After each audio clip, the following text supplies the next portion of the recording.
Kan mo ilu tiwalay wawan pi Jokin mo oki Naya idaw To kanaki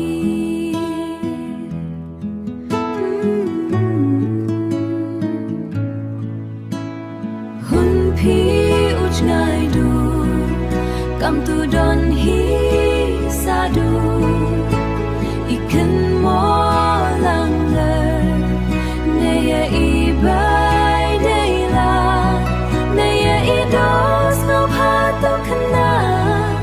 Hawa syong samen Ikmen Tipdang ubiang mo kam itu ipo